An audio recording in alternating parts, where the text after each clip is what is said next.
lo repasen y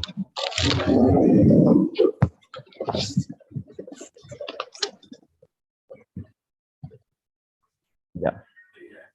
Entonces yo le decía que habíamos quedado más o menos por acá, donde estábamos explicando las deformaciones y los coeficientes y todo eso.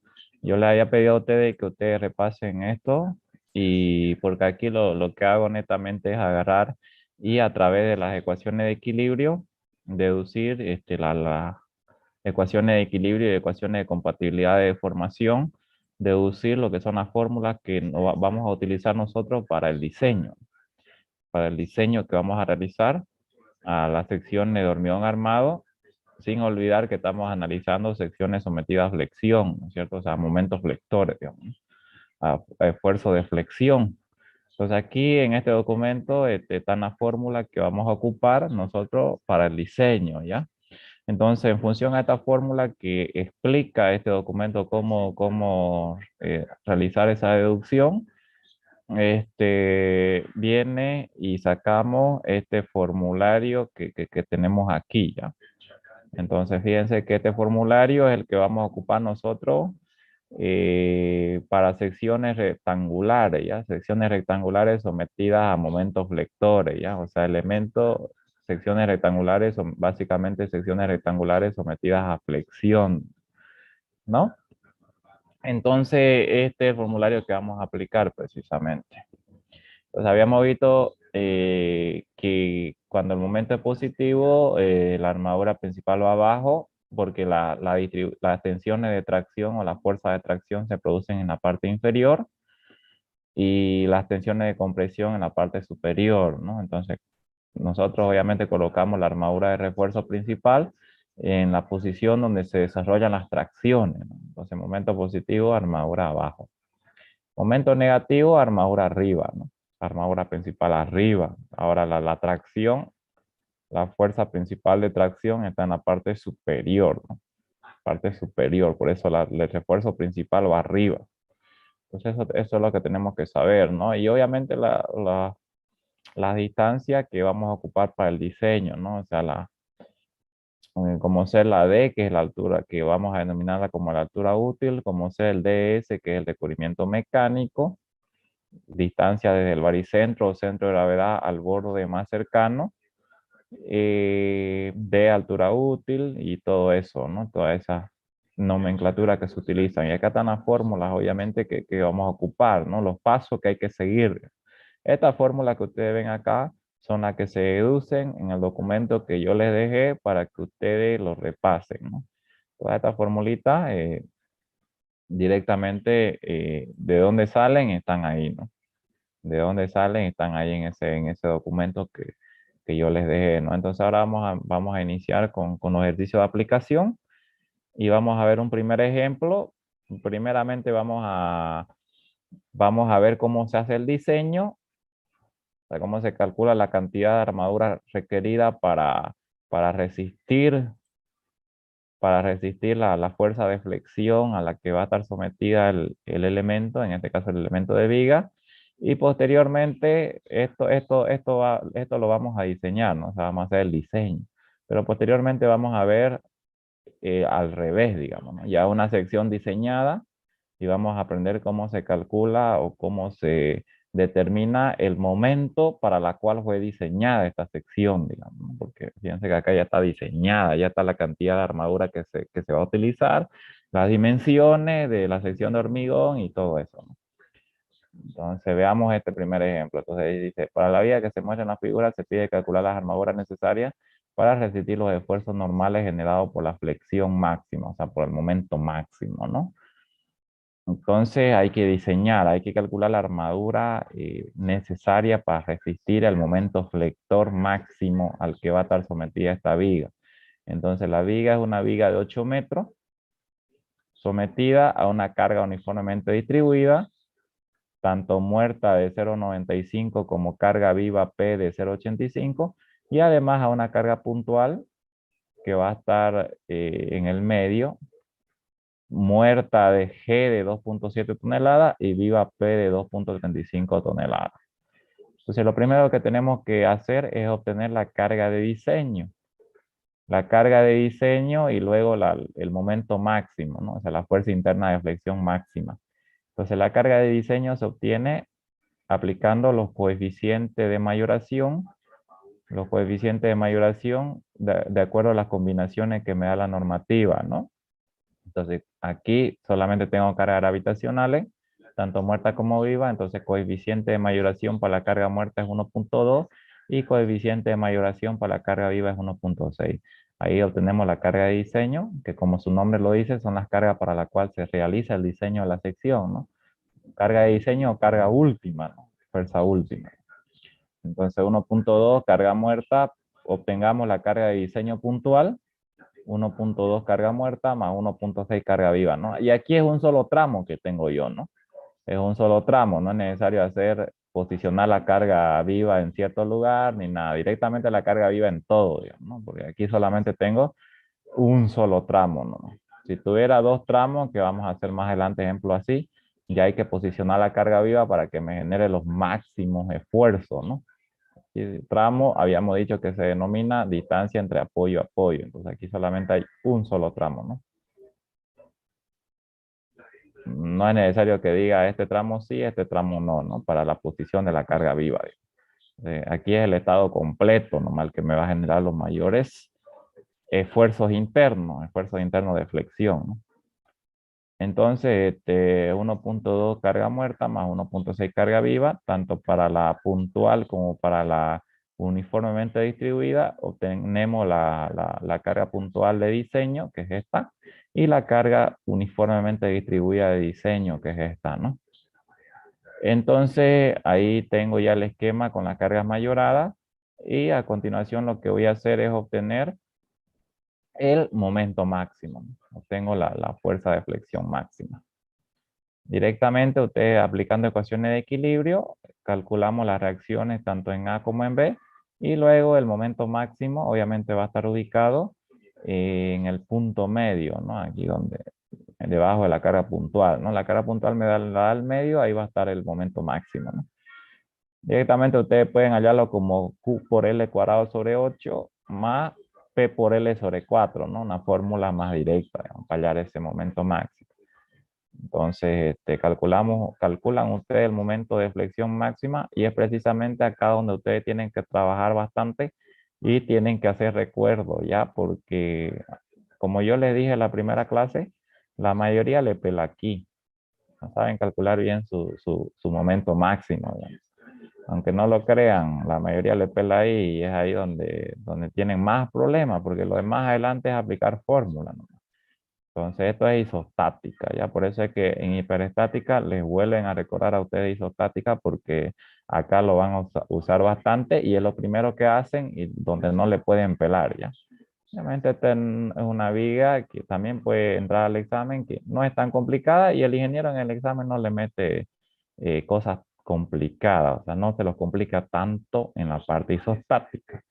Así le puede meter simplemente apoyada o puede ser con un voladizo, digamos, o con dos voladizos, digamos, ¿no? Así, digamos, ¿no? O sea, pero son isostáticas nomás. Más adelante vamos a ver con voladizo, ¿ya? Pero así más o menos ese tipo de viga les mete y ustedes tienen que recordar cómo calcular el máximo momento, digamos, ¿no? Ahí, para que no le pelen ahí. Entonces aquí nuestro máximo momento es este de acá, ¿no? Obtenido el máximo momento, procedemos ya a calcular el área de armadura requerida para resistir la tracción que le impone este momento de acá, ¿no? Porque como ustedes lo vieron, fíjense que obviamente este momento, defino el signo del momento, el momento, sabemos que este diagrama de momento positivo, entonces el momento va a ser positivo, ¿no es cierto? El momento va a ser positivo y por consiguiente, desde ya yo sé que si es momento positivo, desde ya sé que la tracción está abajo y la compresión está arriba, ¿no? Entonces eso siempre tenemos que saber nosotros, digamos, cuando un momento es positivo, la tracción va a estar en la parte inferior y la compresión va a estar en la parte superior, ¿no? Y entonces la armadura del refuerzo principal en este caso la armadura, tiene que ir abajo, ¿no? Entonces, a continuación, lo que yo tengo que hacer es definir primeramente el DS, que viene a ser el recubrimiento mecánico, DS recubrimiento mecánico, y una vez definido el recubrimiento mecánico, defino la altura útil, ¿no? D.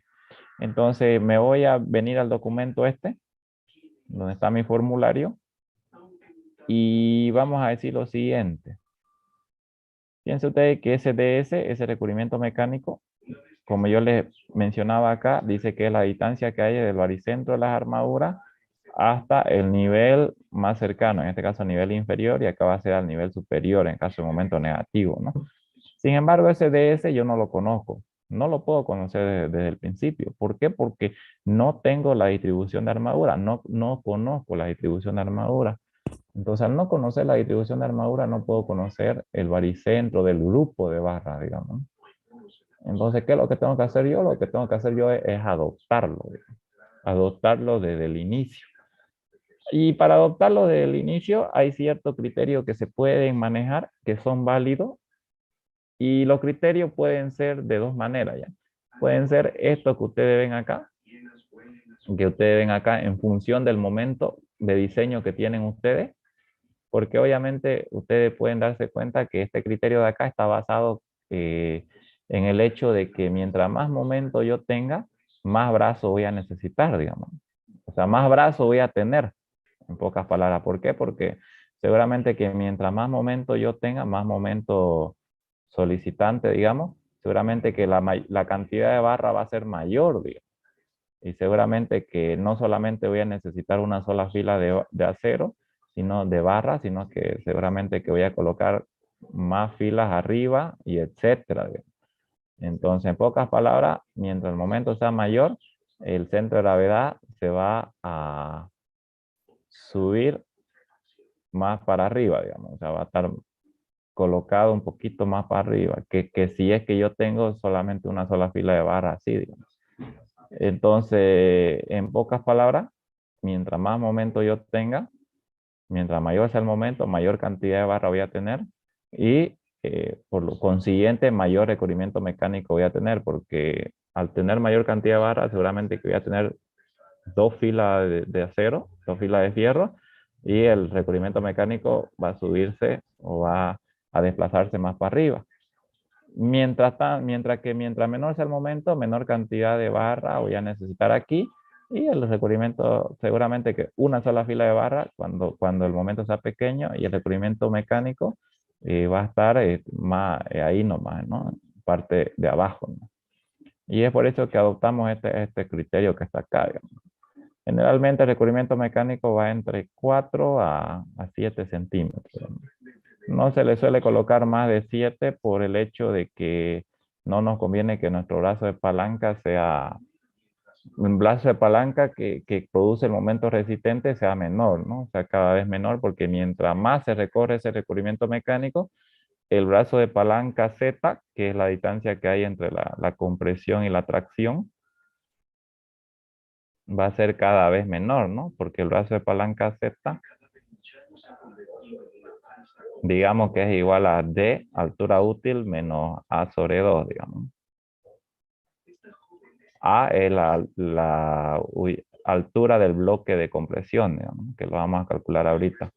Entonces ustedes saben que el recubrimiento mecánico es igual a altura, la altura útil, mejor dicho, D, es igual a la altura menos el recubrimiento mecánico. Entonces este de acá no nos conviene que sea tan grande, digamos, ¿no? Porque al ser tan grande, hace que el Z disminuya, digamos. Y por consiguiente, ahí le va a quitar mayor fuerza que toma esta T de acá, o sea, mayor eficiencia, digamos, la fuerza T. Y entonces va a perder su eficiencia el acero de refuerzo. Y es por eso que no conviene que este sea tan grande. Generalmente oscila entre estos valores, digamos, 4 y 7. No se le coloca o no se le pone un recubrimiento mecánico mayor a 7 centímetros, ¿no? Y entonces tenemos estos rangos que vamos a utilizar acá ya. Menor a 40, 5 centímetros. Entre 40 y 80, momento de diseño, 6. Y mayor a 80, 7. Entonces este es un criterio ya. Esto que yo estoy adoptando acá es un criterio que es válido también, que se va a acercar bastante al real que va a tener finalmente la armadura. Y otro criterio que suelen adoptar otros calculistas, que también es válido, que si ustedes lo trabajan así, también le va a dar resultados muy aproximados, porque nada es exacto, digamos, nada es absoluto, es adoptando un recubrimiento mecánico DS igual al 10% de la altura H, ¿no? También es válido, ¿no? 10% de la altura H, 0.1 por H, ¿no? O sea, de la altura total, ¿no? Entonces, y acá me dice que para el refuerzo de compresión, que puede, el refuerzo de compresión, si han leído ustedes el documento que yo les dejaba ahí, puede que sea solamente de montaje, como la armadura de percha, por ejemplo, el refuerzo de compresión que va en la parte comprimida, puede que solamente sea un refuerzo no resistente de montaje, o puede ser que en algunas ocasiones, cuando me está dando que la deformación, si es que yo no le coloco ese refuerzo de compresión, la deformación en el acero es menor a 5 por 1000 o 0,05, eh, me está dando eso el cálculo. Si le pusiera solamente acero de tracción, digamos, acá el acero principal, y la deformación en ese caso sería menor a 0,05, para garantizar que no suceda eso, porque como ustedes lo han podido analizar ahí, si sucede que la deformación en este acero principal es menor a 5 por 1000 o 0.05, la falla iba a ser frágil, digamos. O sea, quiere decir que si esta sección de hormigón, una falla frágil quiere decir que si esta sección de hormigón armado falla, el primero que se va a venir abajo es el hormigón en la parte comprimida, cosa que no se quiere lograr. ¿Por qué? Porque si el hormigón falla, la falla va a ser brusca. Brusca quiere decir sin previo aviso. O sea, no va a avisar que va a fallar. Y no se quiere eso, según la normativa especifica que toda falla tiene que ser dúctil. Y para garantizar que la falla sea dúctil, el acero traccionado tiene que tener como mínimo, han podido ver ustedes, una deformación mayor o como mínimo igual a 5 por 1000 o 0.05. Entonces, en algunos diseños, el momento va a ocasionar que si le coloco solamente acero traccionado, la deformación sea menor a este rango de acá. Entonces, para evitar eso y hacer que el acero por lo menos tenga esta deformación 0,05, se va a colocar armadura resistente en la parte comprimida, que ayude al hormigón, que genera una fuerza de compresión, que ayude al hormigón a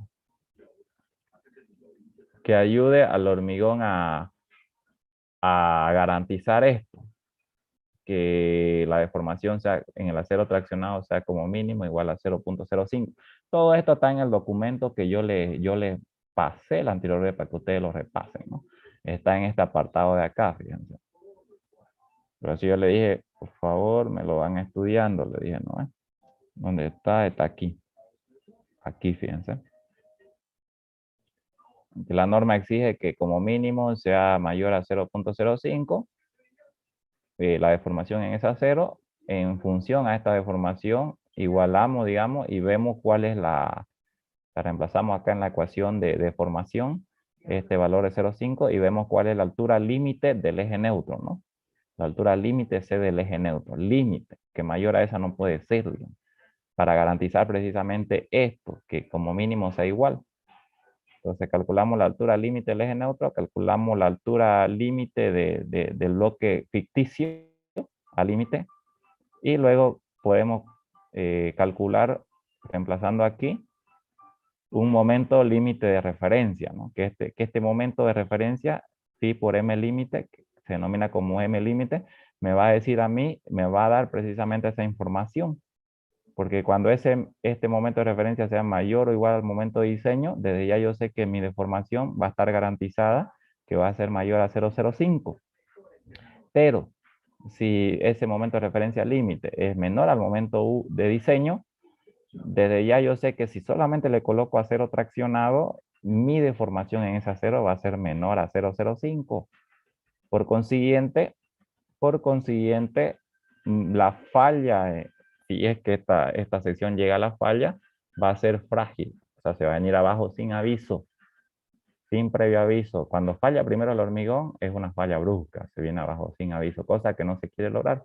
Lo que se quiere lograr es que si esta viga, cualquier viga que se está analizando, o cualquier elemento que está sometido a flexión, falle, pero de una manera dúctil. ¿Qué quiere decir una falla dúctil? Quiere decir que va a tener una deformación excesiva ante la falla. O sea, se va a deformar excesivamente ante la falla, cosa que nos va a avisar a nosotros de que ese elemento va a fallar y de esa manera va a dar tiempo de que toda esa estructura donde se encuentra ese elemento sea evacuada. Digamos. O sea, en pocas palabras, no va a haber muertos ni heridos, digamos, en pocas palabras, ¿no? De esa manera. ¿No? ¿Y cuál es la solución cuando sucede esto de aquí? Dice que la solución es colocar armadura resistente comprimida. O sea, colocar acero tal que genere una fuerza que ayude al hormigón en la parte de compresión y que esta altura del bloque comprimido que toma el hormigón se mantenga como mínimo igual a una altura límite, ¿no? Al límite que ustedes ven acá, digamos, que es la que garantiza que la deformación en el acero va a ser igual a 0,005, ¿no? Y aquí está la deformación en el acero garantizado igual a 0,05, que es la mínima que se requiere para que la falla sea dúctil, ¿no? Y aquí está la fórmula deducida, ecuaciones de equilibrio y eso, ¿no? Que ustedes han podido ver, que seguramente que han leído, ¿no? Como yo les mencioné, yo les dije la anterior vez que lean eso, ¿no? ¿Ya? Esa altura útil también, la armadura comprimida va a tener su altura útil. Piensa la armadura de compresión, si es que hubiera una armadura resistente de compresión, también va a tener su altura útil. Y esa altura útil, como el acero comprimido generalmente es pequeño, digamos, o sea, si se requiere que se coloque acero comprimido resistente, van a ver ustedes que no es grande, son unas cuantas barras, o sea, son pequeños nomás, de pequeña magnitud. Entonces, la altura útil que se va a tomar ahí para efecto de diseño siempre va a ser 4 centímetros, ¿ya? O sea, una altura útil pequeña nomás, 4, no se requiere tanto ahí, digamos, en la parte comprimida. Entonces, bien, sigamos entonces con nuestro ejercicio. Entonces acá, fíjense que nuestro momento es de 34, ¿no? Entonces, si nuestro momento es de 34, si yo adopto el criterio que venía diciendo aquí, es 34, mi momento de diseño es menor a 40, entonces le voy a colocar, digamos, una altura útil de 5 centímetros, ¿no? Un recubrimiento mecánico, perdón, de 5 centímetros, ¿no? Y en la parte comprimida siempre voy a adoptar 4 centímetros si es que yo necesitara, voy a utilizar este dato si es que necesitara colocar armadura comprimida resistente, ¿no? Acá también yo haya podido haya podido utilizar este criterio diciendo que el recubrimiento mecánico es el 10% de la altura, ¿no? 0,1 de H también se puede. Aquí fíjense que si adopto esto me va a salir 6 centímetros. 0 punto por 60, 6. ¿No? También puedo trabajarlo con 6. Los valores finales, los resultados finales no varían tanto, varían en unos cuantos decimales, ¿no? Si es que ustedes lo trabajan con 6, van a comprobar eso. Entonces, definida la altura útil de 5 centímetros, voy a decir 60 menos 5 no, el recubrimiento mecánico, perdón, de 5 centímetros. Definimos ahora la altura útil, va a ser la altura menos esto y voy a tener la altura útil correspondiente a esto, ¿no? Bien, entonces ahora, fíjense, siguiendo el formulario que tenemos nosotros, primeramente para trabajar con las mismas unidades, yo sé que una tonelada metro equivale a 1 por 10 a la 5 kilos por centímetro. Y a continuación lo que voy a definir yo es mi momento de referencia. Fíjense que voy a seguir ni más ni menos que el formulario. Primeramente voy a definir, paso número 1 dice, determinar el momento de referencia, momento límite, que este es el que me va a decir a mí que se garantice que en el acero traccionado la deformación sea menor o igual, o mayor o igual, mejor dicho, a 5 por 1000, 0,05, es el que me va a dar esa información, ¿no? Por eso lo utilizo como referencia. Entonces, primeramente definimos la límite, la altura límite del bloque ficticio de compresión, 0,3188 dd, y me sale este valor, ¿no? Luego definen ustedes lo que es el momento de referencia límite, donde la fórmula está ahí.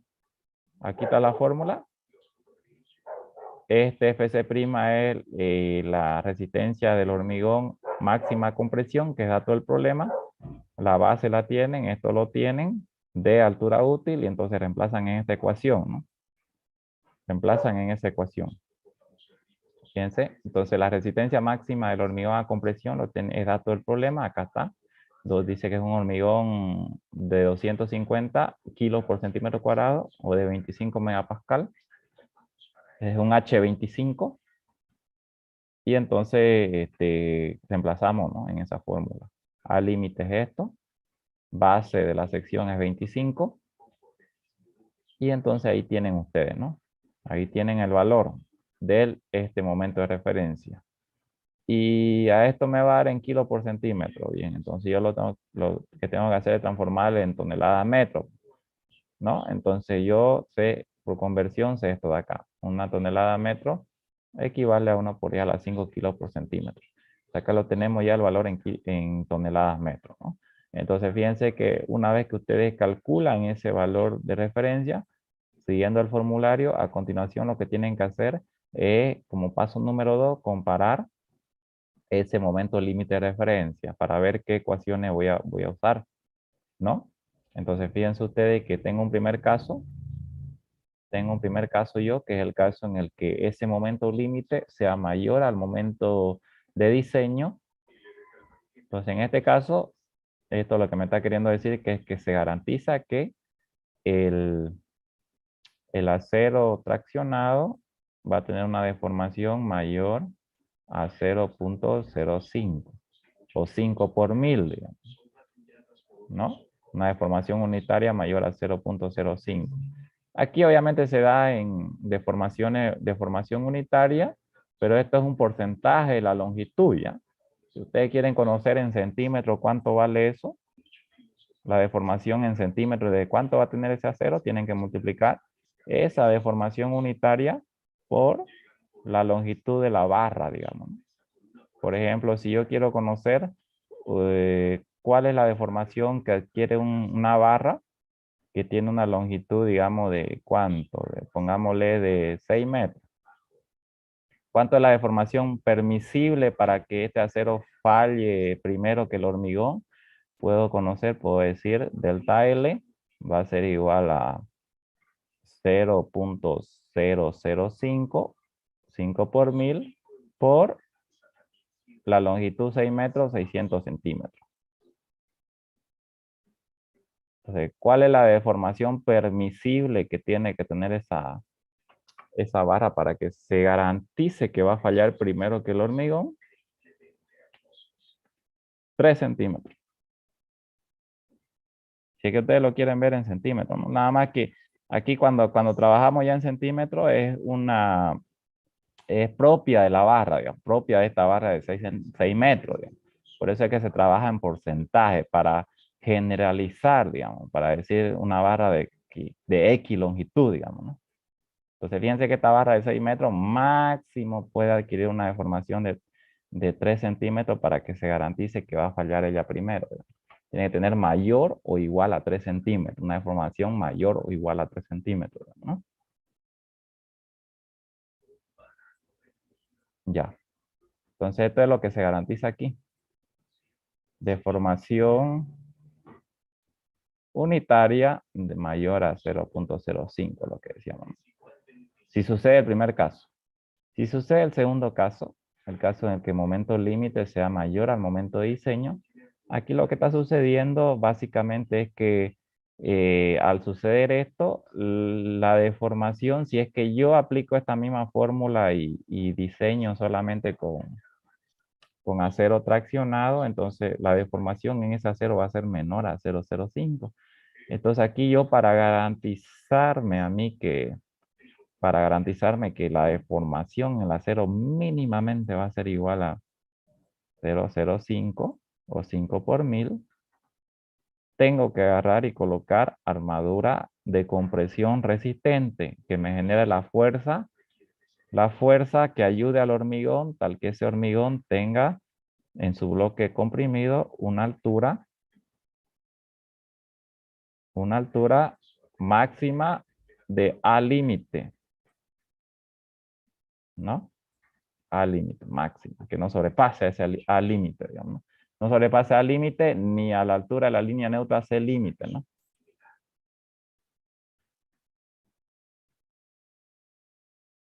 Así, ¿no? Y entonces, para garantizar eso y que haya otra fuercita, que se desarrolle otra fuerza que ayude a eso, ya saben ustedes, hay que desarrollarla, pues, ¿no? Colocando armadura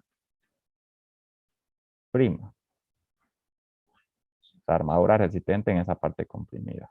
Y las ecuaciones son estas, ¿no? Aquí tienen ustedes las ecuaciones de cómo determinar A' y cómo determinar A. Si sucede, o sea, la armadura principal traccionada, ¿no? Si sucede el segundo caso. Entonces, en este caso, nosotros en nuestro ejercicio tenemos el primer caso, por consiguiente, tenemos que primeramente definir la altura A, la altura del bloque comprimido, y luego ya una vez definida esa, aplicamos la segunda ecuación de equilibrio y calculamos la altura, la armadura total, el área de armadura requerida, ¿no? Bien, entonces eso es lo que vamos a hacer. Listo. Entonces fíjense que acá yo tengo que mi momento de referencia este es mayor al momento de diseño, que era de 34. Entonces si es mayor, yo tengo caso 1. Y si es caso 1, aplico mi primera ecuación de equilibrio, que ya está definida ahí, y defino la altura A, la altura del bloque ficticio de tensiones, ¿no? Altura A de compresión. Luego, segunda ecuación de equilibrio, que ya está definida también ahí, y calculo el área de armadura requerida, A, igual a 14,31 centímetros cuadrados.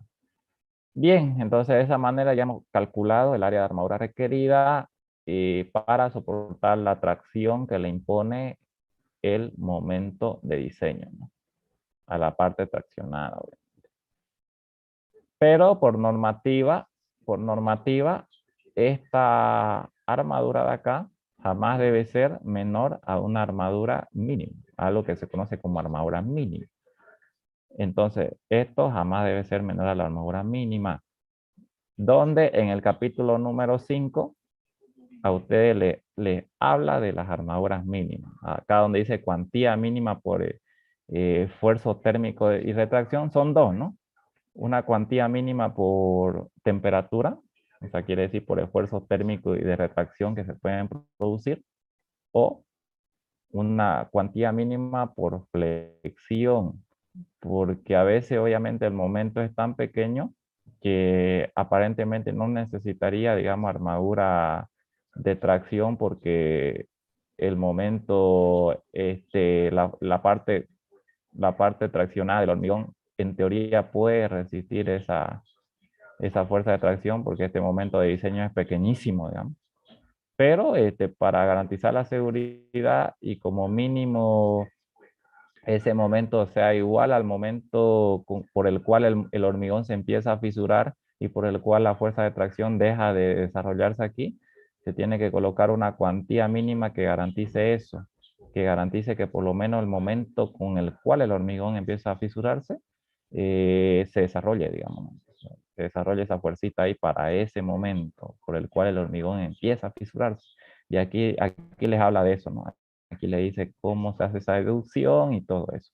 Y aquí está. Esto se llama cuantía mínima por flexión, ¿no? Y acá por temperatura, como estamos hablando de viga, sería esto de aquí, ¿no? 14 por W por D sobre FY. Y es lo que ustedes ven acá, digamos. Capítulo número 5 les habla de eso, ¿ya? Para que ustedes lo lean y sepan más la teoría de qué se trata eso, ¿eh? Entonces 14 primero por temperatura, 14 sobre FY por W por D, altura útil, y calculan acá una armadura mínima por temperatura.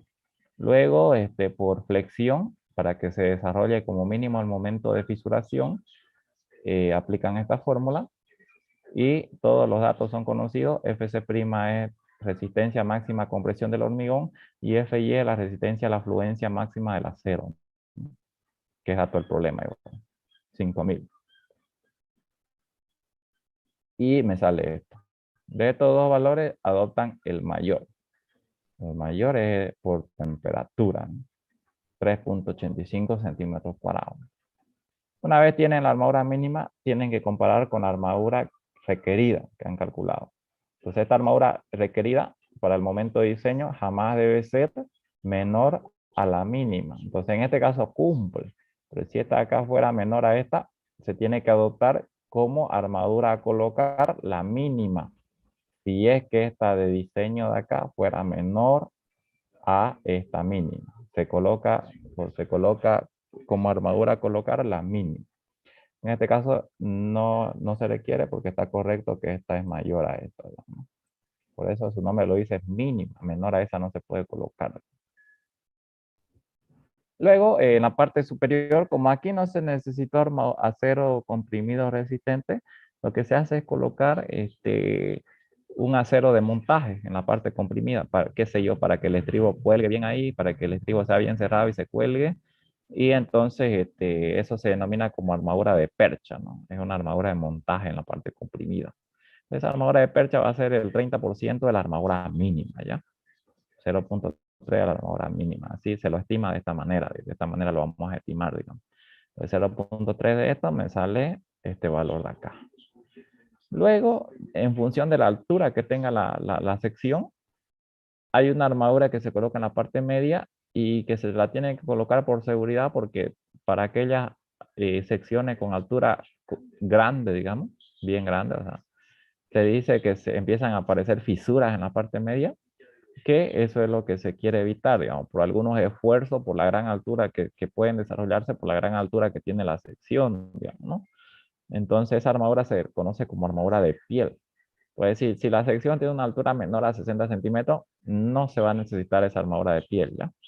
Pero si la sección tiene una altura mayor o igual a 60 centímetros, ya se considera como una altura grande y sí se va a necesitar armadura de piel, ¿ya? Entonces piense que en este caso nosotros tenemos, nuestra sección es de 60 centímetros, una altura de 60, digamos, la sección de viga, ¿no? Entonces por consiguiente sí necesitamos armadura de piel y la fórmula en la cual se estima esa armadura de piel es esta de aquí, ¿ya? 0,5 por 1000 por la base por la altura, ¿ya? Entonces aquí ya tengo la estimación de la armadura de piel de esta manera, ¿no? Armadura de piel. Bien, una vez que ya ustedes han determinado las áreas requeridas, tanto de la armadura principal en tracción, como de la armadura de percha, como la armadura de piel, si es que se necesita, a continuación lo que van a hacer es determinar el diámetro de la barra y la cantidad de barras que van a necesitar, digamos, ¿no? Para esas armaduras requeridas. Entonces, yo a ustedes les dije que, la primera ayudantía les dije que donde están, digamos, las características de los materiales, acero y hormigón, ustedes tienen una tablita donde ustedes tienen los diámetros de barras que vamos a usar y tienen las áreas de cada uno de esos diámetros, ¿no es cierto? Entonces nosotros tenemos, ¿se acuerdan que tenemos diámetro de 6 milímetros, diámetro de 8 milímetros, diámetro de 10 milímetros, diámetro de 12, diámetro de 16 milímetros, de 20 milímetros, de 25 milímetros? Hasta de 32 hay, digamos, pero generalmente solamente para estas vigas que no son de grandes dimensiones, digamos, generalmente se utilizan hasta diámetro de 25. El de 32 también se puede ocupar, pero eso ya es para viga bien alta y con dimensiones grandes. Por ejemplo, viga de puente, ¿no? Podríamos decir, ¿no? Viga de puente vehicular, digamos, ¿no? Son bien altas y bien largas, digamos. Allá acero grueso se utiliza ahí, ¿no? 32 milímetros. Entonces, fíjense que acá, por ejemplo, para estimar la cantidad de barra inicialmente que requerida, nosotros podemos aplicar esta formulita de acá. Número de barra igual a la armadura requerida sobre la armadura del fierro por el cual yo voy a hacer el tanteo. ¿Ya? Y aquí este subíndice está mal porque el tanteo aquí yo lo hice con un fierro de 25 milímetros, ¿ya? 25 milímetros, jóvenes. Entonces, fíjense que un fierro de 25 milímetros, ¿cómo me doy cuenta de eso? Por el área que usé aquí, digo. Un fierro de 25 milímetros tiene un área de 91 centímetros cuadrados. Es por eso que ustedes tienen que saber esa tabla. Mejor si se la saben de memoria, mejor. Pero si no se la saben de memoria, tienen que anotarla en algún lado. Porque a partir de ahora, esa tabla la van a ocupar para conocer cuál es la cantidad de fierro que necesitan y el diámetro, ¿no? Entonces, el área de un fierro de 25 es 4,91 centímetros cuadrados.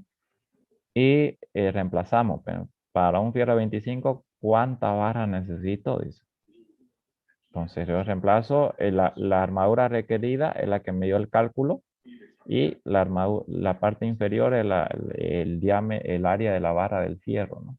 El diámetro del fierro, área del fierro, ¿no? Dicho que estoy adoptando. 4,91 centímetros cuadrados. Entonces, fíjense que si yo le coloco un fierro 25, dice que necesito 2,91, 4 barras. Obviamente no voy a poner 2,91, 4, ¿no? No voy a poner 2 barras de 25 más 0,91, 4 barras de 25. Entonces, tengo que redondear, ¿no? Y siempre se redondea al mayor. Entonces, yo estoy necesitando 3 barras de 25 milímetros, digamos. 3 barras de 25. Entonces, aquí también ustedes pueden hacer con fierro de 20, ya. Por ejemplo, si hacen fierro de 20, obviamente en la armadura principal a tracción, generalmente los diámetros de fierro son los mayorcitos, ¿no? ¿Por qué? Porque el área es grande, ¿no? Generalmente es grande. Entonces, por eso generalmente se juega con diámetro de 25, diámetro de 20, para que no me dé muchas barras, digamos. No me dé una gran densidad de barras, digamos. Entonces, si ustedes aquí juegan con un diámetro pequeño, qué sé yo, de 6 milímetros, cuya área es de 0,28 centímetros cuadrados, seguramente que aquí les va a salir 16 barras, digamos, 20 barras, cosa que no es algo lógico. Y así si ustedes juegan con de 8 o de 12 o de 16, les va a salir gran cantidad de barras. Entonces, para que evitar eso, que no tengamos mucha densidad de barras, por eso se juega con diámetro grande. Por ejemplo, si yo juego con un diámetro de 20, cuya área es de 3,14 centímetros cuadrados para un diámetro de 20, ¿cuánta barra yo necesitaría ahí? 14,31 sobre 3,14, 4,557. Digamos. Fíjense que acá me está saliendo 4,557. Esto más o menos es 5. Si yo lo redondeo, 5 barras de 20. También, digamos, se puede trabajar. Nada más que, fíjense que colocar fierro de 25 milímetros me va a salir más aproximado que colocar fierro de 20. ¿Por qué? Porque aquí yo te estoy obligado a redondear al mayor. ¿Por qué estoy obligado a redondear al mayor? Porque siempre el área que ustedes van a colocar, ya con la distribución de fierro, tiene que ser mayor al área necesaria, siempre, por seguridad, siempre. Esta de acá es la necesaria, la que me ha dado el cálculo, y esta de aquí es la que ya yo voy a colocar, que siempre la colocada tiene que ser mayor a la necesaria. Entonces, fíjense que si yo coloco de fierro de 20, ¿cuánto me va a dar la colocada, digamos? Fíjense que el área colocada me va a dar 5 por 3,14, me va a dar 15,7, digamos. Entonces, hay una diferencia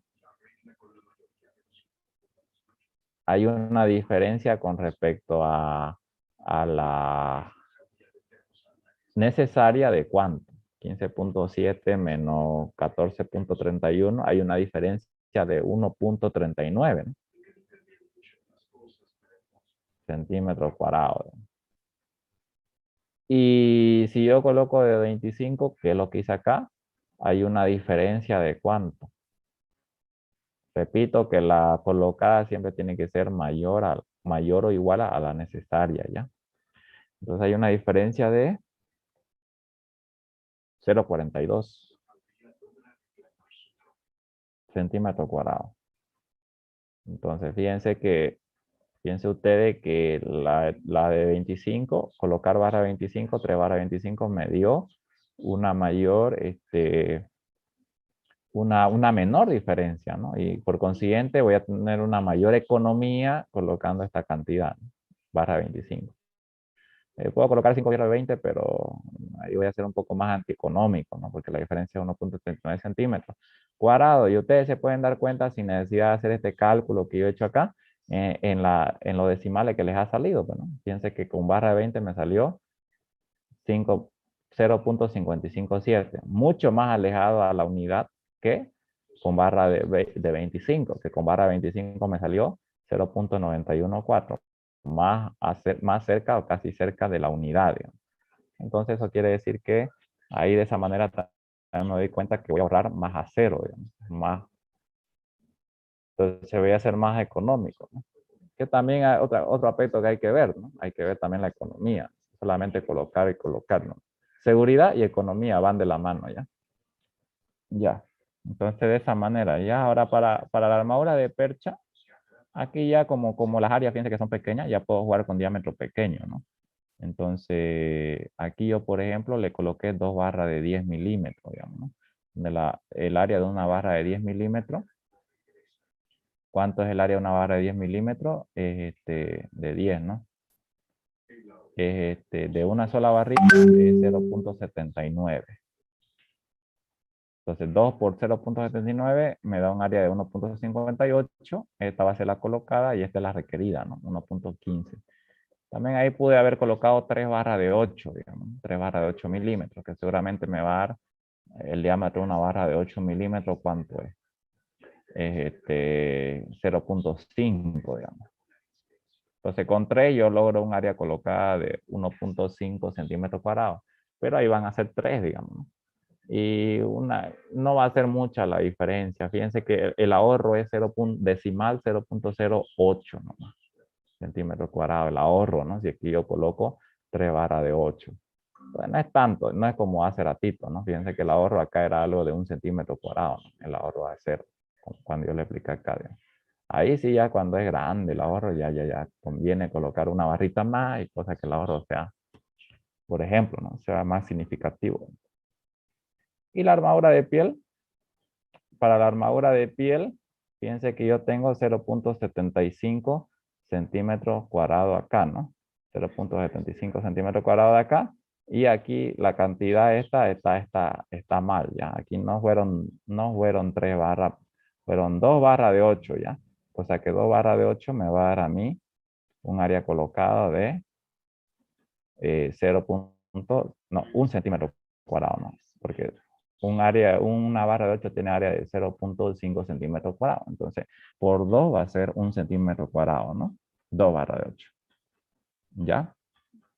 Si le colocaría 3P, no está incorrecto. Y estoy del lado de la seguridad, pero estoy siendo antieconómico, ¿no? Porque eso me daría 1.5 centímetros cuadrados. Y lo que nosotros tenemos que lograr es que el área colocada que yo voy a colocar sea lo más cercano posible a la necesaria, cosa que yo ahorre lo más que se pueda, digamos.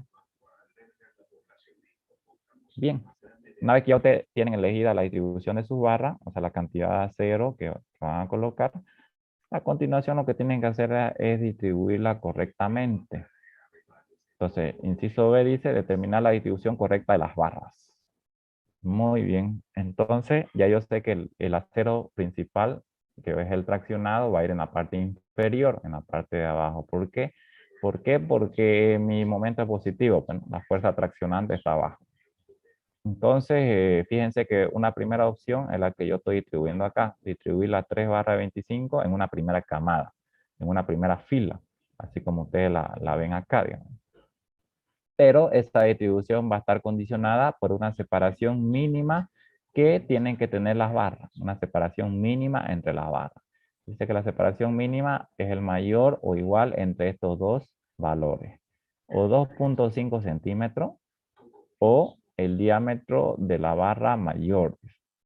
Entonces, fíjense que aquí también hay un pequeño error. ¿Por qué? Porque las 3 barras son de 25 milímetros, entonces ahí el diámetro de la barra mayor es 25 milímetros o 2.5 centímetros, ¿no?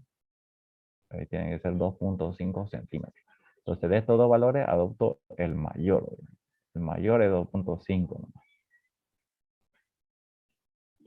Entonces, a continuación, una vez que ustedes han ya identificado cuál es su separación mínima, que menor a esta separación no puede haber entre barras, a continuación lo que hacen es calcular su separación real que van a tener las barras, ¿no? Distribuidas de esta manera, ¿ya? Entonces, para calcular eso, vamos a definir lo siguiente. Vamos a decir que el recubrimiento libre siempre va a ser de 2 centímetros. Ahora, ¿qué es el recubrimiento libre? Es el recubrimiento mínimo que tiene que tener el acero, o sea, distancia, lo que recubre el hormigón a las armaduras, digamos. Ese es el recubrimiento libre. Y entonces vamos a decir que aquí obviamente está el estribo, porque siempre va a ir un estribo, y entonces distancia desde el borde de hormigón hasta donde comienza el estribo, vamos a tomar siempre, en este caso, como 2 centímetros, porque vamos a asumir obviamente que estamos diseñando una viga que va a ser para interior de una estructura, de una edificación, digamos, ¿no? O sea, eso asumimos siempre, a no ser que nos diga lo contrario, ¿no? Por ejemplo, para aquellas vigas de fundación, digamos, viga de fundaciones, este recubrimiento es de 4 centímetros, digamos, el libre, ¿no? Para aquellas vigas que están sometidas a ambientes exteriores, digamos, o sea, que van a estar sometidas a lluvia, al sol, a todo eso, este recubrimiento libre es 2.5 centímetros, o 3 centímetros, mejor dicho. Entre 2.5 y 3, algunos toman 2.5, otros 3, digamos, ¿no? Porque hay vigas que están expuestas al exterior, digamos. Entonces, al sol, lluvia, todo eso, digamos, al viento.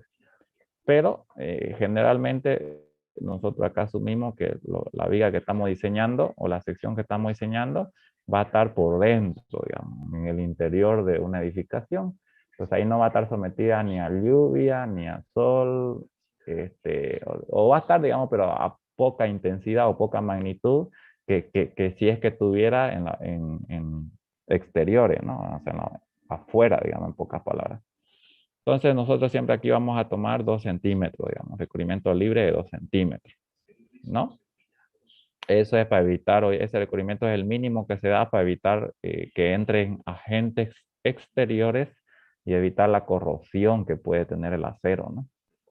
Entonces, ese 2, ahora, el estribo, para empezar, el estribo se diseña para el esfuerzo cortante, ¿ya? El esfuerzo cortante, o sea, el diagrama de cortante es el que me va a dar el diseño de este estribo, o sea, el diámetro y todo eso, el diámetro, digamos, del estribo, ¿no? Pero en esta primera parte, en estos primeros capítulos, nosotros no vamos a ver diseño de esfuerzo cortante. El diseño de esfuerzo cortante ustedes recién lo van a ver en el capítulo final, digamos, no los capítulos finales. Entonces aquí no vamos a hacer diseño al estribo, sin embargo hay que considerarlo. Y generalmente ese estribo ustedes van a ver en la parte final de la materia que generalmente, pero se los adelanto, generalmente el estribo tiene un diámetro comprendido entre 6 milímetros, 8 milímetros y 10 milímetros. No se coloca estribo grueso, nunca se coloca estribo de diámetro grueso. ¿Por qué? Porque fíjense ustedes que acá el estribo se lo dobla, digamos. Entonces, si es un diámetro así bien grueso, este doble va a ser algo complicado. Entonces, generalmente los estribos van de 6 hasta 10 milímetros, no con un diámetro bien grueso, digamos. A partir de 12 milímetros ya se consideran diámetros gruesos, digamos. Barra gruesa, ¿no? Y entonces, generalmente va entre estos rangos, 6, 8 y 10. Y entonces aquí nosotros lo que hacemos, como no conocemos a ciencia cierta cuál es el diámetro de este estribo, porque vuelvo a repetir que eso se diseña para el esfuerzo cortante y no hacemos ese diseño en este primer capítulo, nosotros vamos a adoptar un valor medio, un diámetro de 8 milímetros. Vamos a asumir que este estribo es de 8 milímetros, sin grandes errores, ¿no? Porque si es de 6 8 no va a tener mayores errores, ¿ya? Va a ser con un pequeño decimal, 0.1 centímetro o milímetro quizás el error, ¿no? Y entonces aquí adoptan, fíjense, un estribo de diámetro 8 milímetros o 0.8 centímetros, ¿no? Entonces, esta distancia que hay desde el borde hasta donde comienzan las barras es 2.8. ¿Por porque es 2 de recubrimiento libre más 0.8 de diámetro electivo, 2.8. Entonces tengo yo 2.8 acá y tengo yo 2.8 acá, ¿no? La base de la sección es 25 y lo que me interesa a mí es calcular la separación. Esta, ¿no? Acá está cómo se hace ese cálculo. Fíjense, acá está. Entonces la separación va a ser igual a ¿cuánto? Va a ser igual a la base, que es 25, menos 2 veces estos bordes. Se le quita estas dos distancias de acá, 2.8 y 2.8 acá. Por eso es 2 por 2.8 acá. Menos, se le quita el diámetro de las barras. Son 3 barras de 25 milímetros o 2.5 centímetros. Y todo eso se lo divide entre las separaciones, o sea, el número de espacios, los espacios que hay entre barras. Entonces el número de espacios son 2, ¿no es cierto? Uno aquí y otro acá. Entonces eso es el número de espacios. Y eso ahí me va a dar la separación real que hay entre las barras. Fíjense que hay 5.95 centímetros. Entonces esa separación real, para que esta distribución esté correcta, es 5.95 centímetros, tiene que ser mayor a la mínima. Tiene que ser mayor a esta de acá. En este caso está correcto, ok, cumple. Van a haber casos en el que ustedes tengan mayor cantidad de barra acá, que también vamos a hacerlo más adelante. Que sé yo, digamos, que yo utilice 6 barras o 5 barras de 25. Le aumento una acá y otra acá. Y calculan ustedes la separación, cuánto le saldría con 5 barra 25. Seguramente que, ahorita estoy haciendo ese cálculo a la rápida, aquí lo que va a cambiar es que aquí ya sería 5, y aquí abajo lo que va a cambiar es que el número de espacios, ¿cuántos serían? Serían 1, 2, 3, 4, 4. Entonces piense que ahí cuánto le va a salir, les va a salir, ¿cuánto le saldría con 5? 1.725. Sale eso, ¿no? 1.725. Si es que hacemos con 5 barras, digamos, por ejemplo, si es que tuviéramos el cálculo, no hubiera dado que necesitamos 5 barras 25. Entonces, fíjense que esto sería 1.725, digamos, ¿no? Y esto sería menor a 2,5. Eso no puede ser. Y no puede ser por el hecho de que cuando esto se vacía, se estima que el tamaño máximo del árido, o sea, la piedra, digamos, la piedrita que se coloca al hormigón, se estima más o menos que es el tamaño máximo, la mayor dimensión de la piedra es 1 pulgada, digamos. 1 pulgada, ¿no? Para el vaciado de viga. 1 pulgada. Entonces 1 pulgada, ¿cuánto es? 2.5 centímetros, ¿no? Hay otra igual que creo que si alguien si alguien ha estudiado, digamos, tecnología del hormigón, hay otra que dice 3/4 el tamaño máximo del árido, dice, ¿no? 3/4 el tamaño máximo del árido. Y creo que el tamaño máximo del árido, o de la piedra que se estima, es de 1 pulgada, ¿no? 3/4 de 1 pulgada, digamos, ¿no? O sea, otra condición para la separación mínima, digamos, ¿no? 3/4 de 1 pulgada. O 1 pulgada, que es lo que se ve acá, digamos. Entonces, ¿qué es lo que pasa? Para que esa piedra, como mínimo, cuando se vacía esto, pase por esta separación que hay y venga y se vacíe bien esta parte inferior, por decir algo. Entonces tiene que garantizarse, porque si no lo garantizo, no lo comparo con esa separación mínima para que la piedra que se pone al hormigón se pase por ahí, seguramente puede quedar atascada de esa manera y por consiguiente evitando que el hormigón pase por aquí y cuando se desencofre eso nos topamos con la sorpresa de que esto de acá está con vacíos, o sea, a eso se denomina coquera, digamos, que esto ya ha secado, todo ha llegado a su resistencia, se lo ha desencofrado y esto va a quedar vacío, digamos. Por eso es que se tiene que garantizar esa separación, digamos. O sea, ese es el por qué, podríamos decir, ¿no? Entonces, fíjense que si me daría eso que yo les planteaba hace ratito, de que si yo coloco otra barra acá y otra acá, y la separación ahí me da menor a la mínima, lo que tengo que hacer yo es que no puedo distribuir de esta manera. O sea, una primera fila ya vi que no me va a dar porque la separación está siendo mínima. está siendo menor a la mínima, mejor dicho. Entonces, lo que tengo que hacer es adoptar una segunda fila. Y en vez de poner eso, seguramente que voy a necesitar una segunda fila de armadura. Entonces, en vez de colocar las 2 barras 25 ahí, las coloco acá. De esa manera, ¿no? Esa sería la solución, digamos, adoptar una segunda fila de barra, ¿no?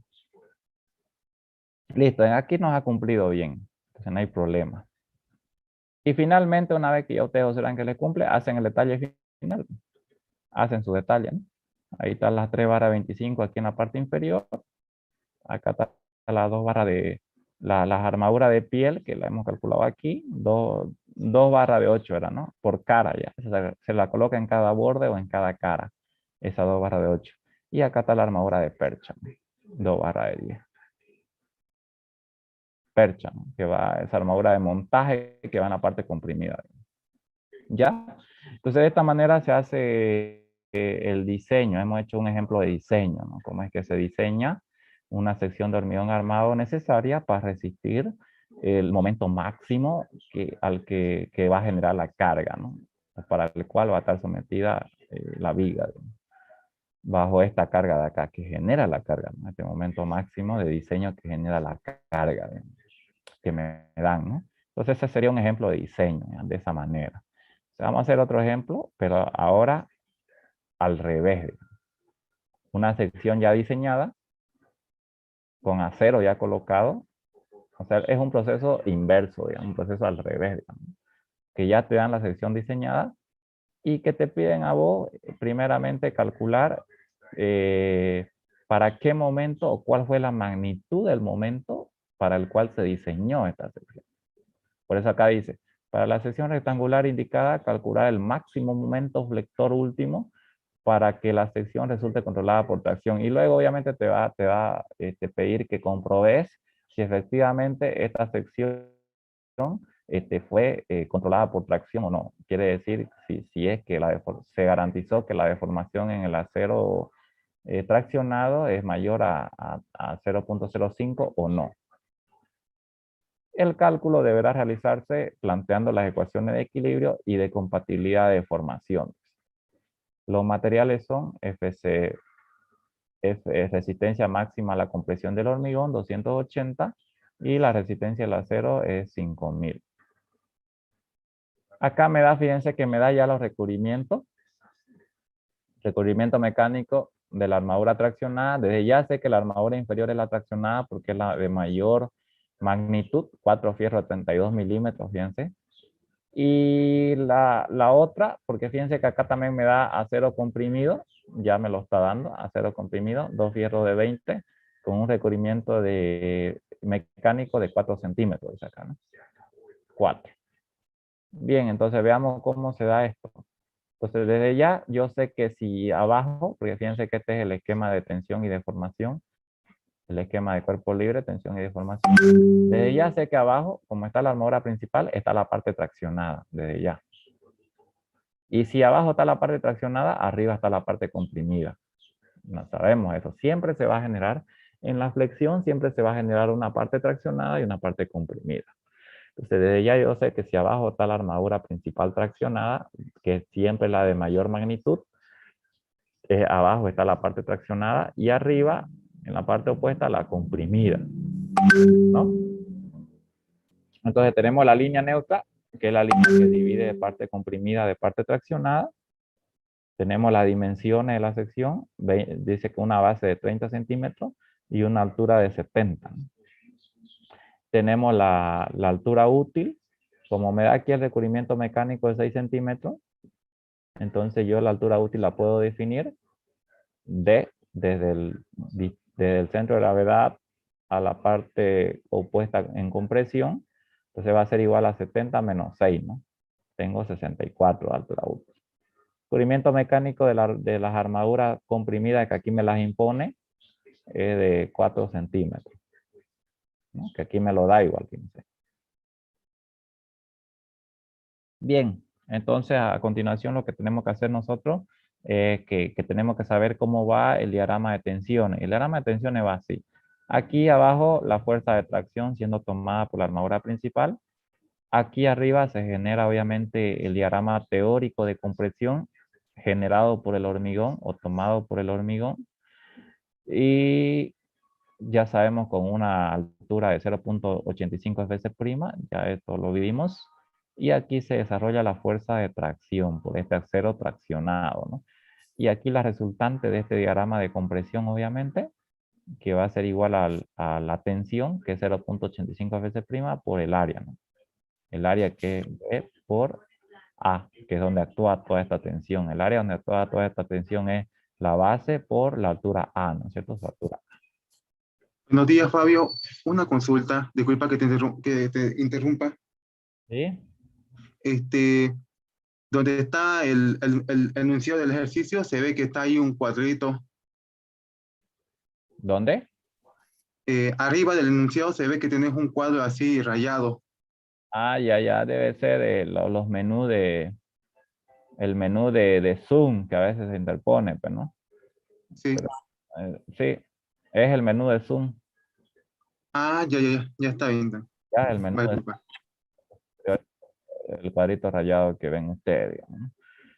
Deformaciones. La deformación máxima del hormigón es 3 por 1000, 0,03.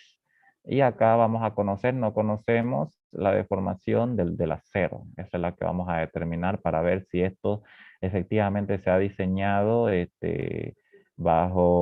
para que la falla sea dúctil o no. O sea, controlada por tracción, quiere decir eso. Entonces, a continuación lo que hacemos, ya hemos definido la altura útil, 64, el área de armadura traccionada, como son 4 fierros de 32 milímetros, va a ser 4 por el área de un fierro de 32 milímetros, es este que ustedes observan aquí, y entonces me sale un área total correspondiente a esto. El área de la armadura comprimida, 2 fierros de 20 milímetros, dice 2 por 3.14 entonces, y me sale esto, ¿no? 6.28. Bien, entonces el esquema de fuerza, el diagrama de cuerpo libre para la fuerza es este de acá, donde vamos a tener la fuerza de compresión para la armadura esta, y la fuerza de tracción aquí abajo, ¿no? Entonces, toda la fuerza de tracción multiplicando la tensión de fluencia de la armadura por el área, ¿no? También para la fuerza de compresión, tensión de fluencia por el área. Y ahora planteamos inicialmente el equilibrio de fuerzas horizontales, sumatoria de fuerzas horizontales, donde obviamente la parte comprimida, toda esta, tiene que igualarse por equilibrio horizontal a la parte traccionada, o sea, la fuerza de tracción. Entonces la fuerza de compresión son estas dos, P más T', y la fuerza de tracción es esto de acá, AS por FY. Aquí está T, ¿no? Y aquí reemplazo todo, ¿no? La fuerza de compresión equivale a esto y la fuerza de tracción equivale a esto. No, la fuerza de compresión de la armadura comprimida, mejor dicho, T', ¿no? Equivale a esto. Y la fuerza de tracción equivale a esto, ¿no? Entonces, igualan la sumatoria de fuerzas, reemplazan, y de ahí la incógnita va a ser la altura del bloque comprimido, del bloque teórico comprimido, del bloque de tensiones comprimido. A. Esa es la incógnita, ¿no? A. Entonces, todo lo demás son datos, porque tengo las áreas de la armadura en compresión, de la armadura en tracción, y la resistencia a fluencia del acero también lo tengo 5000, ¿no? Y fíjense que A me sale 18.129 centímetros. Ahora, ustedes saben que esto de acá, esta cupla, va a haber acá va a haber una resultante, obviamente, de compresión, ¿no? Una fuerza resultante de compresión. F de compresión, vamos a ver. Que es obviamente la suma de esta más esta me da la resultante F de compresión, ¿no? Esta. Entonces, esta cupla la fuerza de compresión con la fuerza de tracción, que es esto de aquí. Ya saben ustedes que Una cupla es un par de fuerzas de sentido opuesto, pero de igual magnitud, ¿no es cierto? ¿Por qué? Porque por el equilibrio horizontal que tiene que haber, obviamente ambas fuerzas son iguales, se tienen que igualar. Entonces estas dos generan un momento, que es el momento resistente o el momento nominal que se conoce, interno, generado por en tracción el material acero y en compresión material hormigón y además material acero también, ¿no? Porque hay este acero que está en compresión. Ese momento generado por ambos materiales, digamos, el momento nominal o el momento resistente interno. ¿Cómo se calcula? Se calcula, en este caso, yo voy a tomar momento con respecto a la fuerza de tracción y voy a tomar simplemente el momento que genera la fuerza de compresión como referencia, ¿no? Entonces va a ser igual a C, esta de acá, por este brazo de palanca que es D menos A medio, ¿no? Habíamos definido que ese brazo de palanca es D menos A medio, este de aquí. Como actúa en el centro, va a ser la mitad de A, ¿no? D menos A medio. Y para esta de acá, la fuerza de compresión en el acero va a ser esta distancia, ¿no? Altura útil D menos D', ¿no? Recubrimiento mecánico. Eso me da este brazo. Entonces, es de ahí donde salen estos brazos, ¿no? Momento de fuerza por distancia. C por ese brazo de ahí, con respecto a la fuerza C, y T', que es esta de acá, con respecto a este brazo de palanca de aquí, ¿no? Y ahí tengo el momento nominal, digamos, ¿no? Momento nominal, reemplazando C y T', finalmente nos va a quedar esto. Y entonces reemplazando todo, porque todos son datos, FC', A, B, altura útil, A, todos son datos, reemplazan esto, y van a tener el momento resistente o el momento nominal, que es este de acá, este valor. Eso lo llevan a toneladas metros. Ustedes saben que una tonelada metro, como les acabo de mencionar, es 1 por 10 a la 5 kilos por centímetro.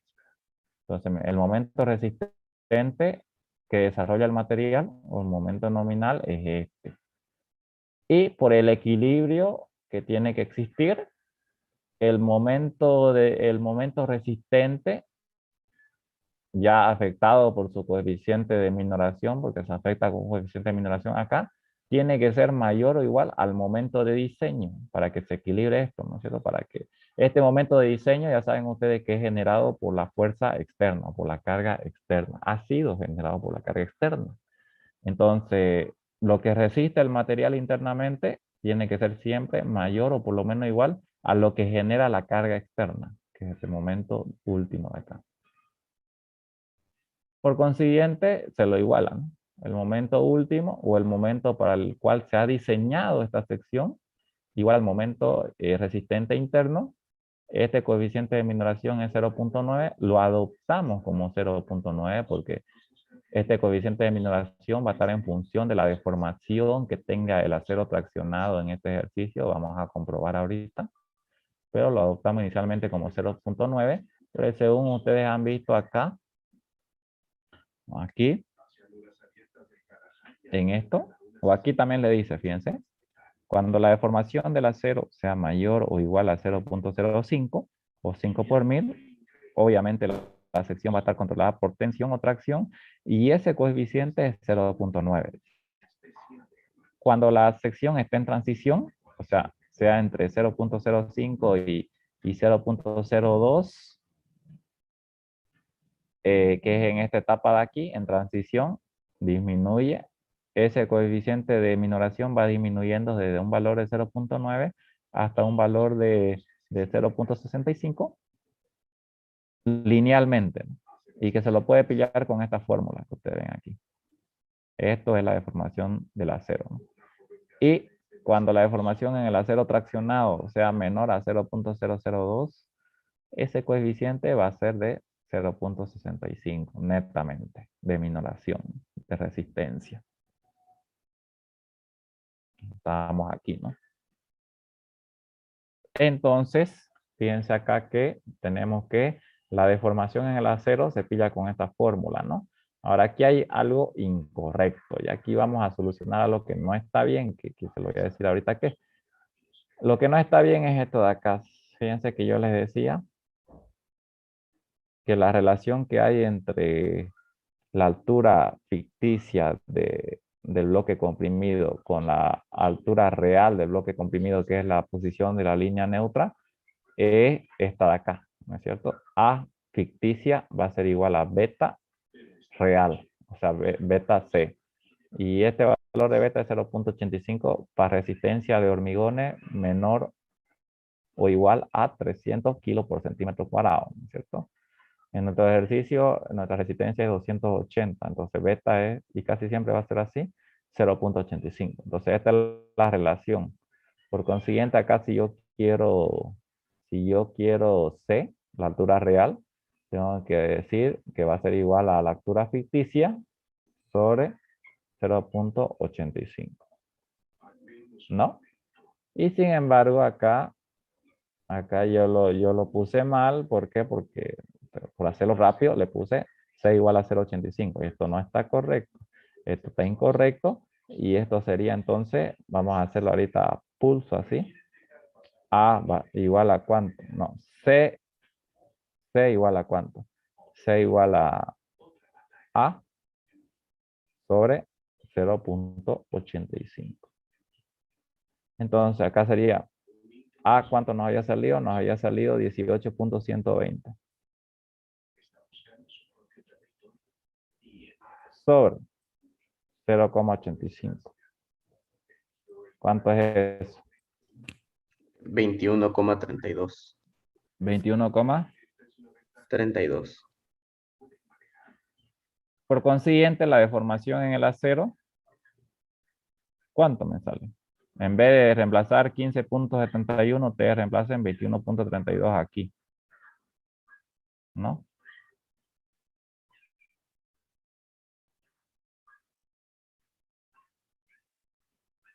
Estoy aplicando esta formulita de acá, ¿no? Sale 0,006. 0,006. ¿Y qué información me está dando este valor? Digamos, algo muy importante, ¿no? Que me está diciendo que el diseño es ácido, frágil, dúctil, ¿no? Porque es mayor a 0.05. Entonces, verificado que el diseño ha sido dúctil.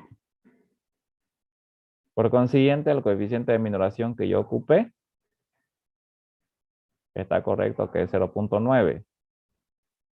Lo ocupamos acá, ¿no? Que si fuera esto menor, 0.0045, 0.035, así, pues ustedes dirían que no es un diseño dúctil. Y acá entonces tendrían que modificar este coeficiente de minoración que está acá. Tendrían que calcularlo con la formulita que les acabo de mostrar en ese formulario y verificar cuál es el coeficiente de minoración con esa fórmula. Ya saben que varía linealmente hasta 0.65, ¿no? Y por consiguiente el momento último va a ser otro, ¿no?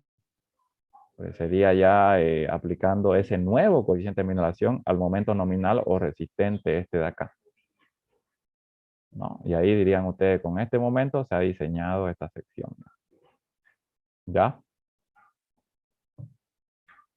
Entonces, de esta manera se hace cuando ustedes tienen el proceso inverso, tienen una sección diseñada y les toca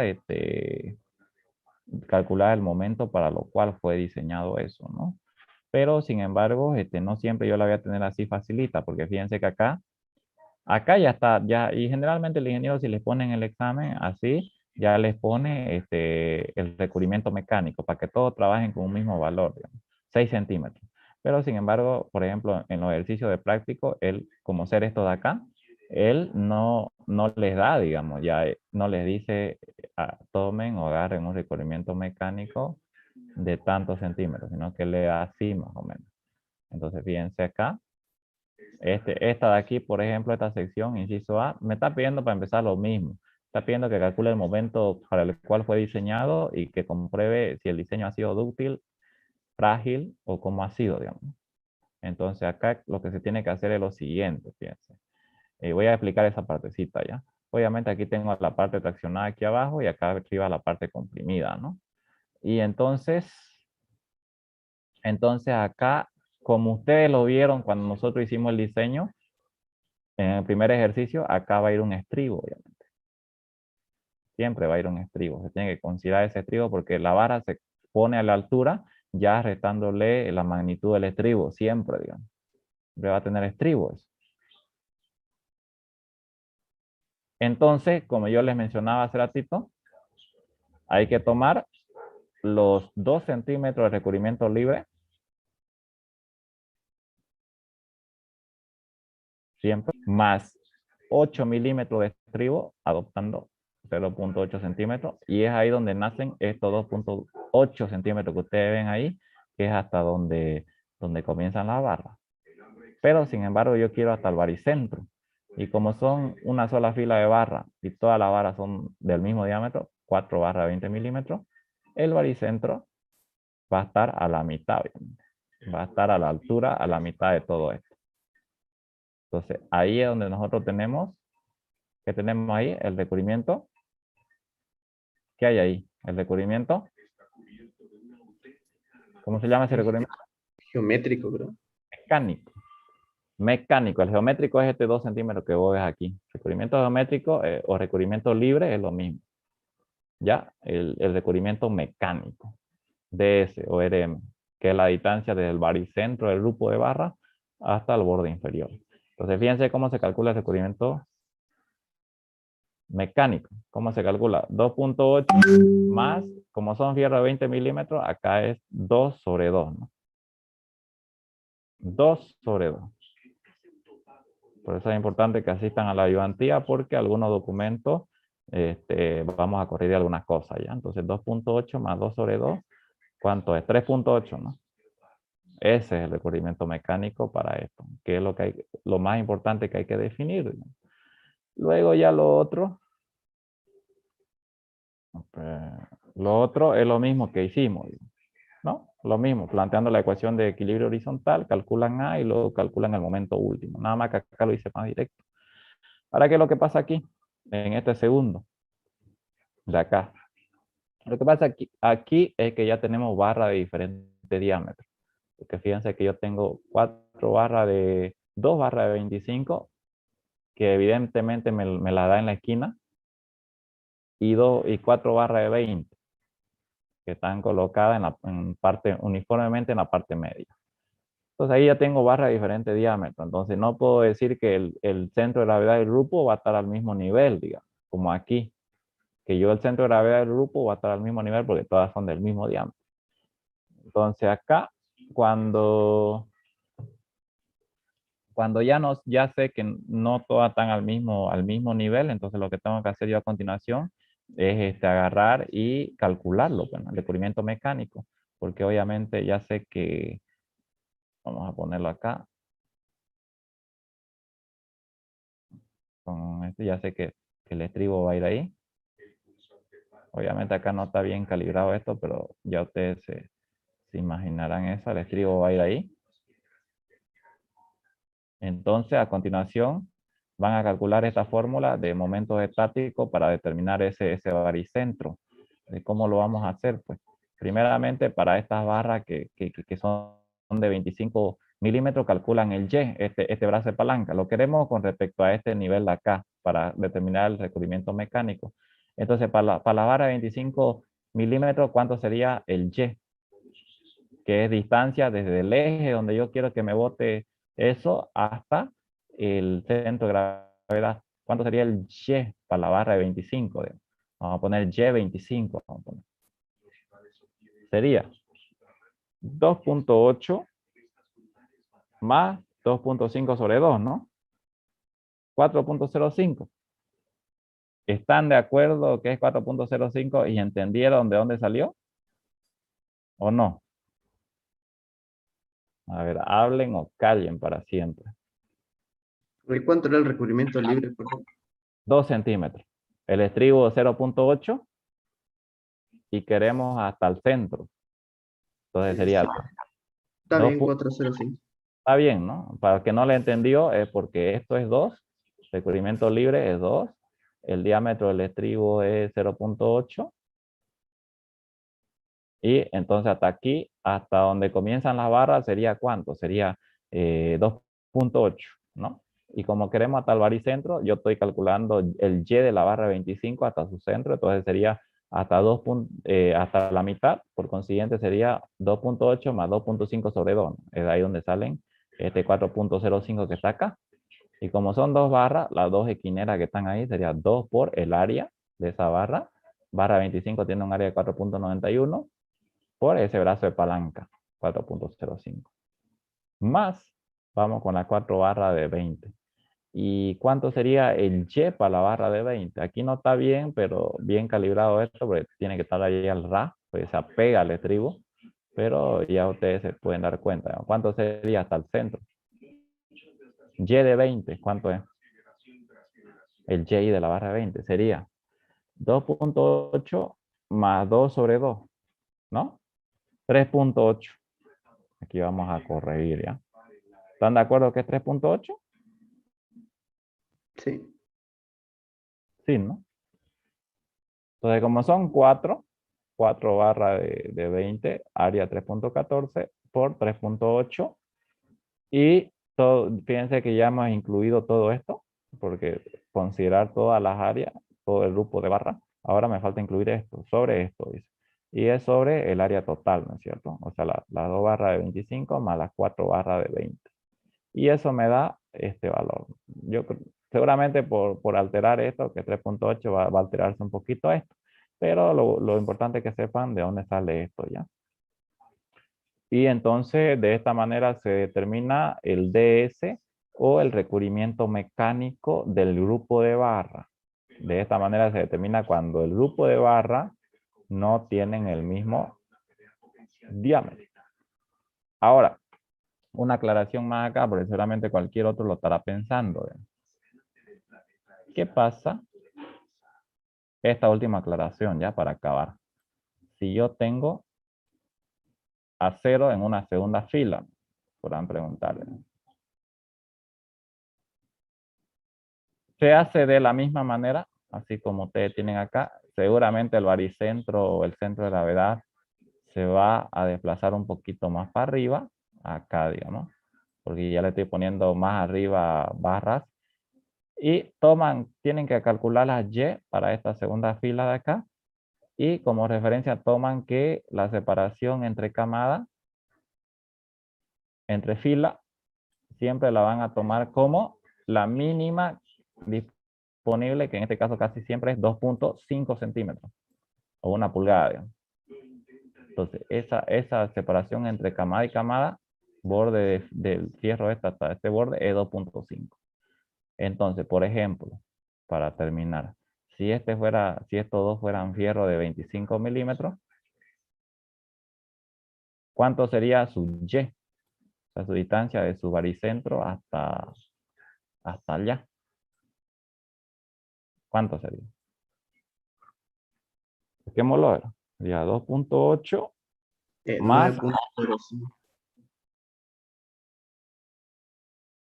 2.5 de este diámetro, más 2.5 de separación, vamos a comprobar, más, como es hasta el centro, sería la mitad del diámetro, ¿no? O sea, la mitad de 2.5.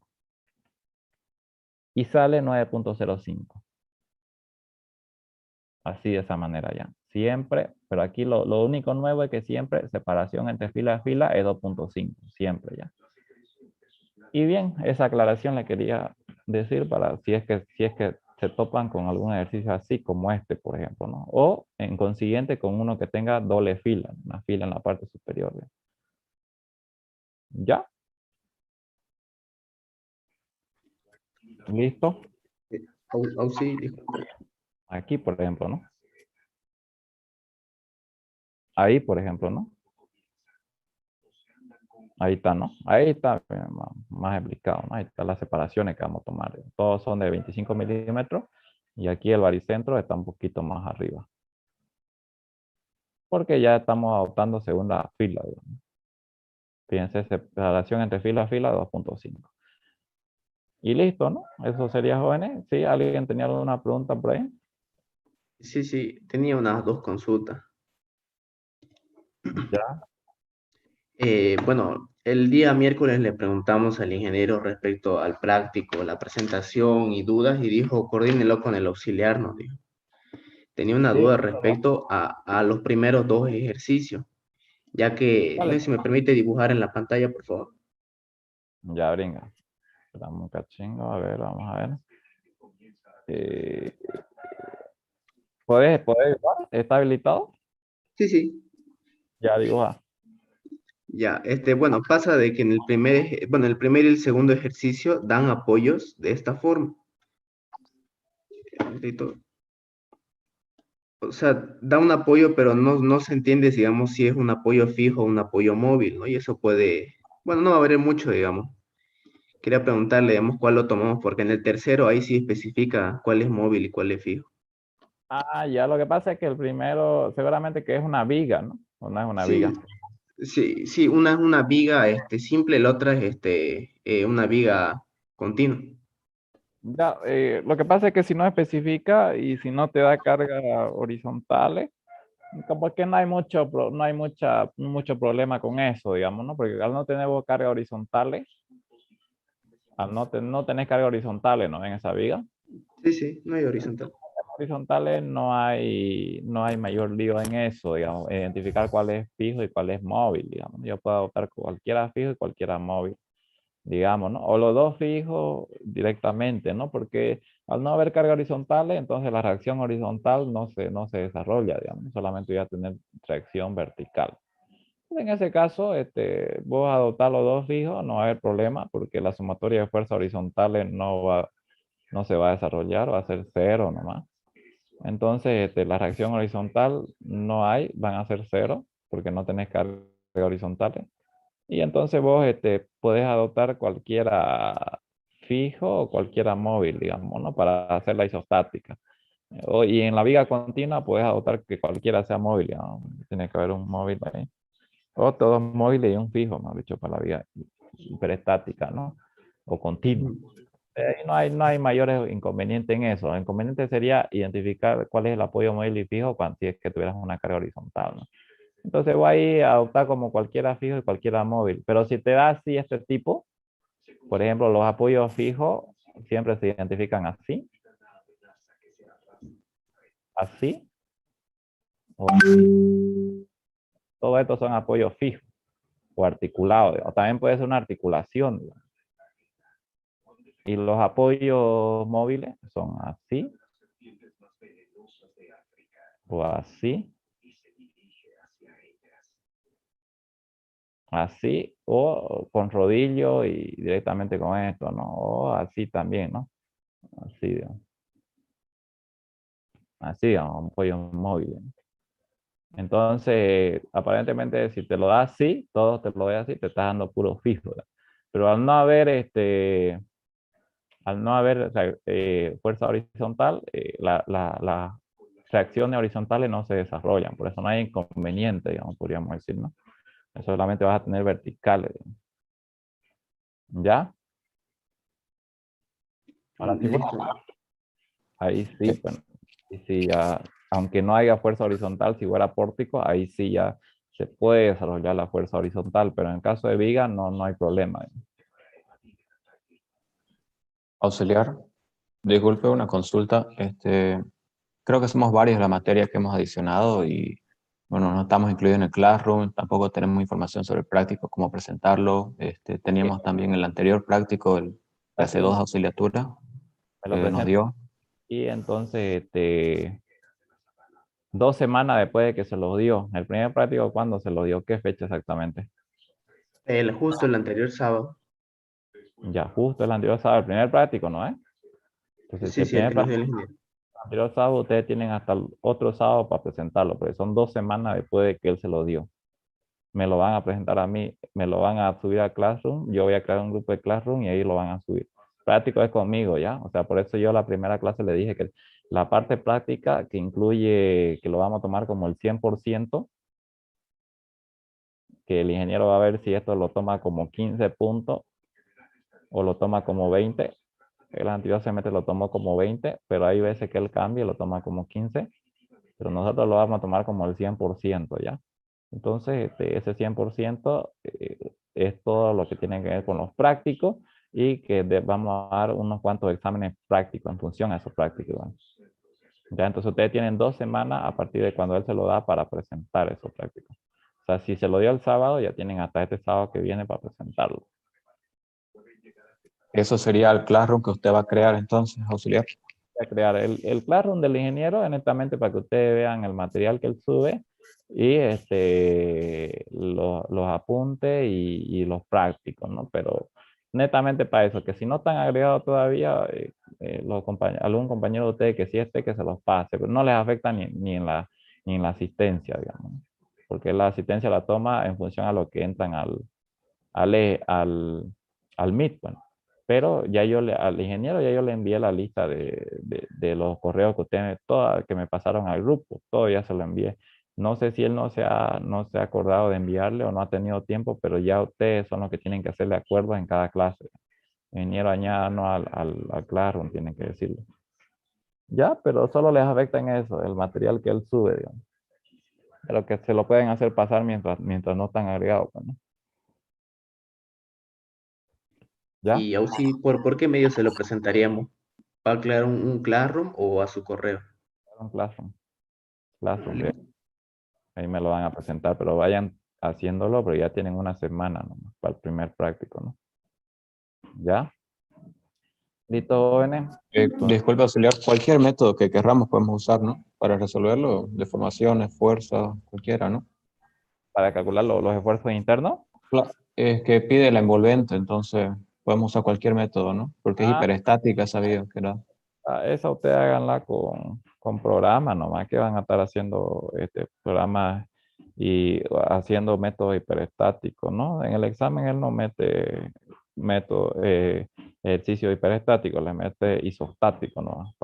Precisamente para que no estén haciendo, no se les haga largo y estén haciendo método hiperestático. No, con programas nomás. Si lo que se quiere acá es que ustedes sepan interpretar los datos, digamos.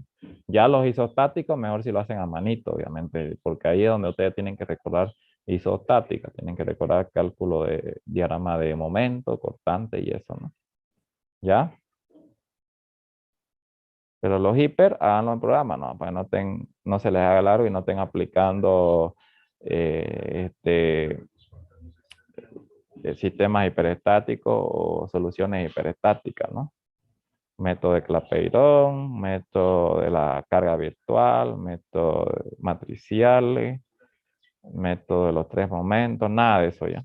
Háganlo en programa. Ya si quieren hacerlo a mano, ya, pero se le va a hacer demasiado largo, ¿no?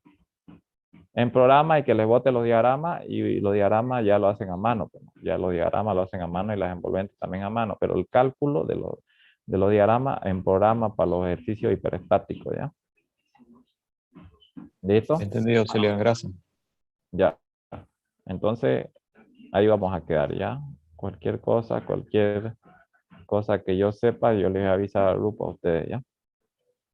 Y vayan estudiando, ¿no? Y las dudas que tengan aquí en clase, pregunten.